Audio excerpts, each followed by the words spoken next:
growing up to be the very best you can be. Join the Kids for Health Clubhouse Kids and learn healthy ways from A to Z.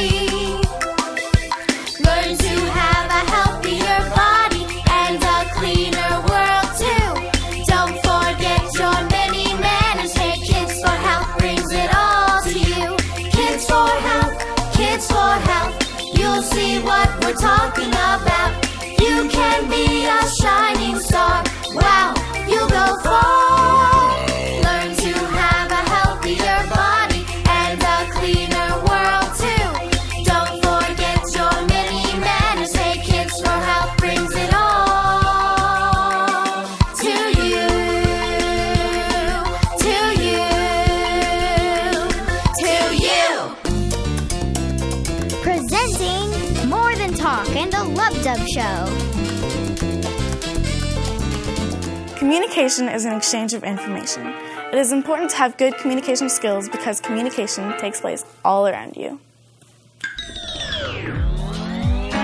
Some examples are talking on a telephone and or cell phone, talking in person to someone, writing a letter, drawing a picture, a mother calling her children, showing you're happy, mad, sad, or excited. Animals communicate, such as a dog barking, a cat meowing, a lion growling. As you can see, there are lots of ways to communicate. Sometimes you use your voice to let people know how you feel, or to give them directions, or to ask a question.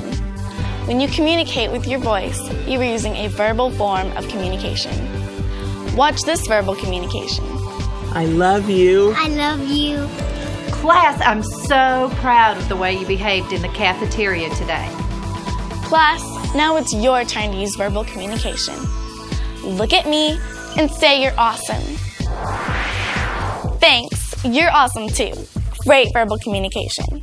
Many times you don't have to say anything at all, but you are still communicating. This is a nonverbal form of communication. Sometimes this is called body language. Let me give you an example. If you see someone smiling, you think they are happy. When you communicate non-verbally, you don't use your voice. I want all of you to look sad. Now look scared. Embarrassed. I could tell how you're feeling each time, and you didn't have to say a word. Let's watch this family as they communicate with each other.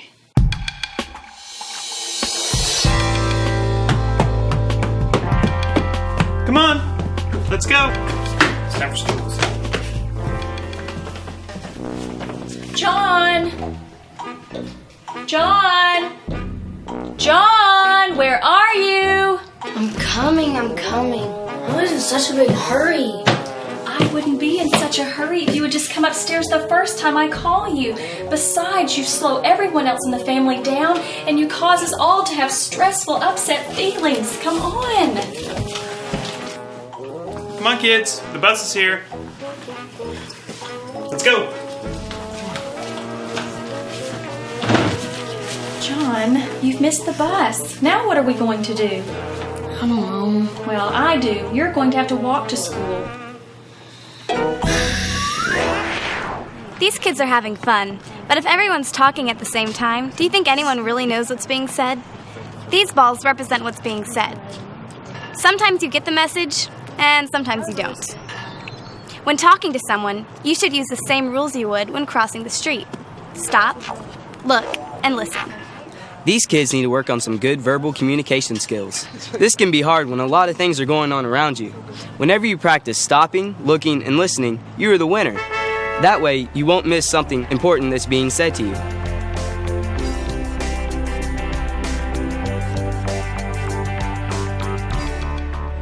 Oh, hey, I'm glad to see you.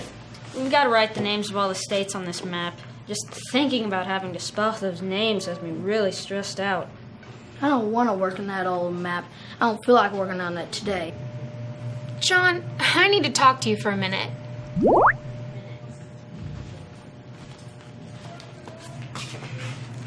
You don't seem to be in a very good humor today. What's up? I had a rough time getting out of the house this morning. I missed the bus and had to walk to school. I could tell you're mad by the way that you acted. Everybody gets mad sometimes.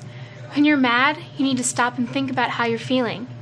It's not okay to take your feelings out on someone else. Mike was really glad to see you. Why were you so rude to him? I guess I was mad at myself for not getting ready on time this morning. It's not Mike's fault that I was upset when I got to school. Do you think I should explain to him why I was so rude? It really didn't have anything to do with him. I think that would be a good idea. You know, John, we all have to use our words carefully. They are very powerful and can hurt someone's feelings very quickly when used in the wrong way. It's hard to say I'm sorry, but it's a good thing to do when you've said something unkind. Remember, the words you choose to say to someone can make them feel great or can make them feel awful. You have lots of power when choosing the words you say to other people. To your parents, brothers or sisters, teachers and friends, choose your words carefully.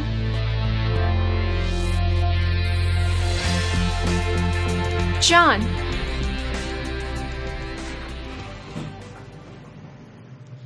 You were pretty stressed out when you got to school this morning. I hope our talk helped you think about a way that you could get your problem worked out. Thanks. Our talk helped me see what I needed to do. Telling Mike why I was so upset made us both feel better. Mike is a good listener.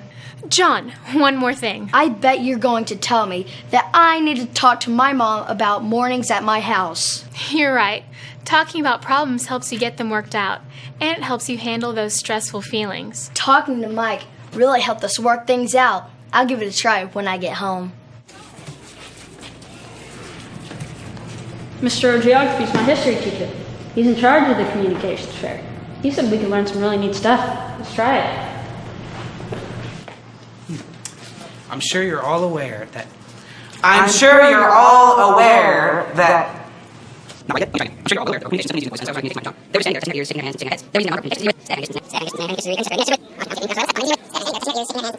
Seem to be having trouble getting these guys to understand me.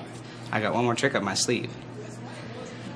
I'm sure you are all aware that... How's it going? John and I couldn't understand a word this guy's saying. First he whispered, then he yelled, then he talked so fast all the words just seemed to run together. The last time was the hardest to understand because I could have gone to sleep in between all of his words. I know you've heard what these boys have said. Please tell us what you're trying to say. Only this time, use a regular volume and speak at a regular speed. Well, why didn't you boys tell me that in the first place? All you did was... I could tell that you didn't understand what I was saying. There are lots of different ways to communicate. This leads me to what I was trying to say. I'm sure you are all well aware that verbal communication simply means using the voice and the spoken word. That's the way I was trying to communicate to Mike and John. They were just standing there, touching their ears, shaking their hands, and shaking their heads. They were using their nonverbal communication skills. I didn't understand until Mr. Geography explained it to me.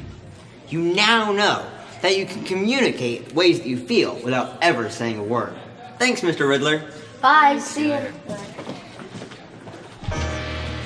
Human beings have always communicated with each other. More than 2,000 years ago, ancient Egyptians used a nonverbal form of communication called hieroglyphics to tell important stories about their lives. Here's Egypt. It is really interesting to learn how different cultures interpret nonverbal communication. Each culture shares accepted ways of living, learned by the individuals in the group. Nino, on my planet, smoking is always unacceptable. Nino, looks like it's okay in this culture. Nino. I can tell by the way that little alien was acting that he didn't like to be around people that were smoking. Smoking is unhealthy. Don't be fooled into thinking that it is okay to use tobacco products just because you see other people using them. That little alien was using nonverbal communication to let me know how he felt about being around all that cigarette smoke. As I was about to say, it is important to remember that a gesture or emotion in one culture might mean something totally different in another culture. In Japan, children are taught to avoid eye contact in order to show respect. In America, it is just the opposite. We teach children to use eye contact to better their communication skills. Thanks.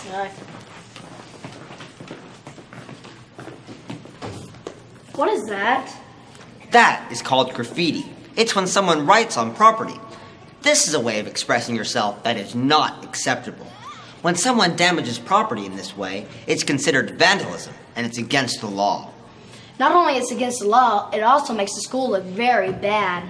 Step right up. Place the word safe next to the picture showing a safe situation, and the word unsafe next to the picture showing an unsafe situation. How many can you get correct?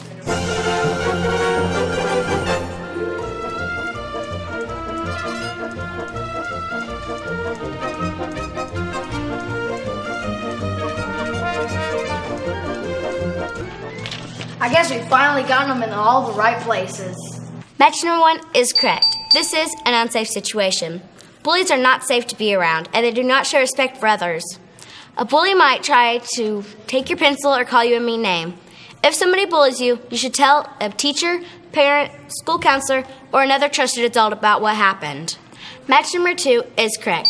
When someone touches you in a way that you do not like or does not feel right to you, it is called an unsafe touch. Tell the person in a firm, loud voice to stop. You should get away from the person and tell someone you trust what has happened. I can always talk to my granddad. He's a really good listener. Match number 3 is correct. This is a happy group of people. Each of these kids is unique, and so is each one of you. Being in a safe place makes you feel happy. This match is correct. A high five from your friend is a safe touch that makes you feel good. We got all the matches correct. You can tell how people feel by their body language. Looks like it's time for us to go home. I've learned a lot today about how people communicate. People communicate in lots of different ways. It's more than just opening your mouth and letting the words fly out. Well, we've got to go.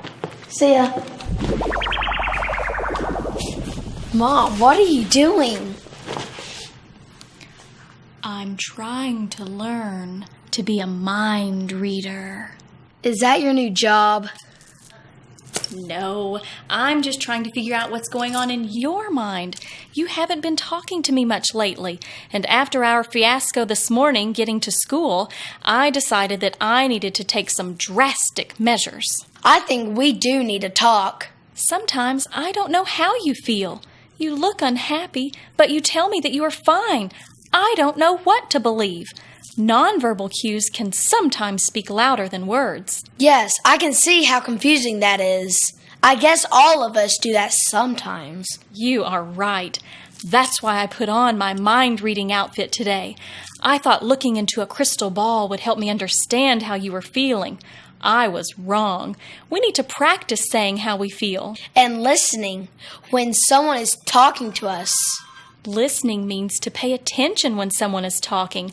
I know that I get busy and try to listen while I'm doing something else. That's not really listening, is it?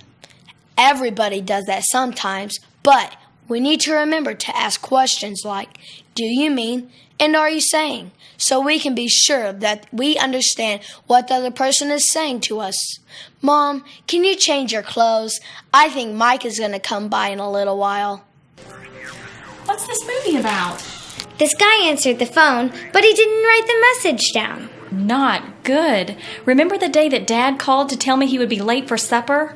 And I forgot to write the message down? I was worried. That's the day I learned it's really important to write down the phone message. Writing is another important way we communicate with each other. It's very important to know how to effectively communicate with the members of your family, your friends, and really everyone. Whether we communicate verbally or non-verbally, we need to stop, look, and listen to the person we are communicating with. I like people to listen to me when I talk. It makes me feel important. Well, I'm going to get out of this costume. I hope that I won't have to be a mind reader anymore. You and John have learned some valuable things about how to communicate with others. Please put what you've learned into practice. You have seen many examples of communication. Verbal and nonverbal communication is happening all the time. See if you understand what I am communicating to you now. I've got my ears and my eyes ready to hear, see, and learn about the heart and circulatory system. I hear something. Listen closely and see if you can hear it too. It sounds like lub-dub, lub-dub, lub-dub. That That's the sound the heart makes as it pumps blood through the body in tubes called arteries and veins. Today we're talking about the amazing heart and blood tubes that make up the circulatory system. I'd like to introduce you to some special guests you'll see on the Lub Dub Show. Meet Vinnie Vein, the amazing vein that brings blood back to visit the heart. Vinnie Vein visits. Next is Ada Artery, the astounding artery that carries blood away from the heart. Astounding Ada Artery. And finally, the amazing heart muscle. Hearty Heart. Open and close those 4 doors. Let's tune in to my favorite game show called The Lub Dub Show. And now it's time for The Lub Dub Show. Welcome to The Lub Dub Show.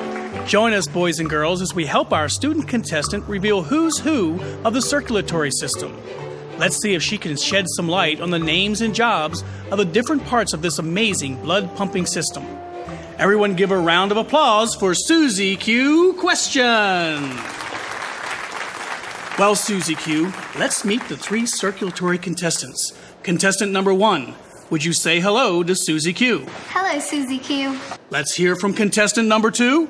Susie Q, back at ya. And last but not least, contestant number 3. How's it going, Suze? Well, those are the 3 circulatory contestants, Susie Q. Do you have your questions ready? Yes, Harv. I have them, and I am ready. All right, then. Ask away.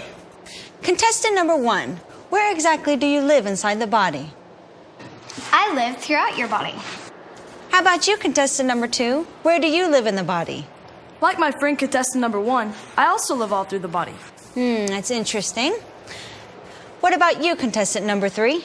I only live in one area of the body, but it's a really good location. You can always find me in the center of your chest, a little to the left side. Many boys and girls place their hand over me when they say the Pledge of Allegiance. Those were some good answers. Susie Q, we'll give you a few minutes to think of your next question. We'll be right back after this message. There's no other pump quite like me, quite like me, quite like me. There's no other pump quite like me, pumping blood through your whole body. Watch for Hearty Heart in the upcoming movie called Miss Heartthrob, coming soon to a theater near you. We're back, and now it's time for more revealing questions for our guests. I have several rooms at my house. There's a bathroom, a bedroom, living room, and dining room. Contestant number 2, do you have any rooms? Sorry, no rooms at this inn. How about you, contestant number 1? No, not even one. Contestant number 3, you surely have some rooms. I most certainly do. I have 4 rooms. However, my rooms are often called chambers. People don't live in them, though. Only blood flows through them. The upstairs rooms are called the left atrium and the right atrium. Everyone say atrium. Atrium. The downstairs rooms are called the left ventricle and right ventricle. Everyone say ventricle. Ventricles. Good. Contestant number 3, how does the blood travel through you? I have 4 doors that are called valves, and they can only swing open one way. This keeps the blood flowing in one direction. My job is to pump the blood to the entire body. A doctor can use a stethoscope to hear my lub-dub sound as I pump the blood. Everyone can feel their heartbeat on their wrist, over their heart, on their neck, and on top of their feet. Susie Q, would you like to feel your heartbeat or pulse? That sounds like fun, sure. All right, I need everyone to help out. Place your hand over your heart. Be very, very still. Can you feel that bumpy lub-dub movement? Remember, those special places where you can feel your heartbeat are called your pulse. Say pulse. Pulse. Good. Contestant number 2, does blood also travel through you? Most definitely. A little clue to help you figure me out is that I am a tube that carries blood back to the heart for a visit. That was a very good clue, and I think I may have figured out who you are. Just to make sure, let me ask contestant number 1 the same question about blood travel. My job is very important. The walls of my tubes are very strong because I get a powerful push from the blood leaving the heart. You see, I carry the oxygen-rich blood away from the heart to all parts of the body. Those answers were very revealing. Susie Q, I know that you're very excited about guessing the contestants' names, but it's time for another commercial break. We'll be right back. There's no other pump quite like me, quite like me, quite like me. There's no other pump quite like me, pumping blood through your whole body. I have 1, 2, 3, 4 chambers or rooms, as you can see. The blood travels through each part of me, then out to your lungs or your whole body. Oh, there's no other pump quite like me, quite like me, quite like me. There's no other pump quite like me, pumping blood through your whole body. Watch for Ada Artery and Vinnie Vane, co-starring with Hardy Hart in the movie Miss Heartthrob. Well, Susie Q, it's time for you to guess the names of our 3 contestants behind the partition. Are you ready?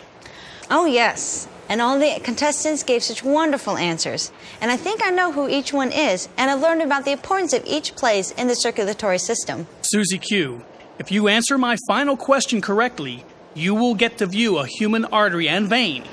Who are our distinguished contestants? I believe contestant number 1 is an artery that takes the oxygen-rich blood from the heart. And contestant number 2 is a vein that brings blood back to the heart after the oxygen has been delivered to the body. And last but certainly not least is that amazing blood-pumping muscle called the heart. You did it, Susie Q. You named all 3 of our contestants correctly. Now, one final question, and you will get to view the artery and vein specimens. What is the name of the body system that is made up of the arteries, veins, and heart? What else could it be but the circulatory system? Boys and girls, you are welcome to see the artery and vein along with Susie Q. It is a small section of these blood tubes. Sometimes when people die, their body organs are donated to hospitals or medical schools so that others can learn from them. These blood tubes are kept in chemicals to keep their appearance. If you do not want to see this specimen, please place your head on your desk at this time. Here you see the artery. It has a thick muscle wall, thick tissue, and holes in the artery for branching off blood tubes. Here you see the vein. It has a thin muscle wall and the tissue is nearly transparent, and there are no holes in the veins. You may now raise your heads. I can't believe I won! I won! This was so exciting! Thank you, Harv. It's been fun. That's all for our Love Dub show today. Tune in next week for another exciting episode. Take it from Hardy Hart, Ada Artery, and Vinnie Vane too. Keep your circulatory system working well for you. Get plenty of sleep and exercise, eat healthy foods, and you will be heart-wise. What color is your iris? My iris is blue. The iris is a colored ring of muscles that surrounds the pupil. Take care of your eyes, ears, and your whole body by eating healthy and exercising every day. As I always say, be smart, do your part.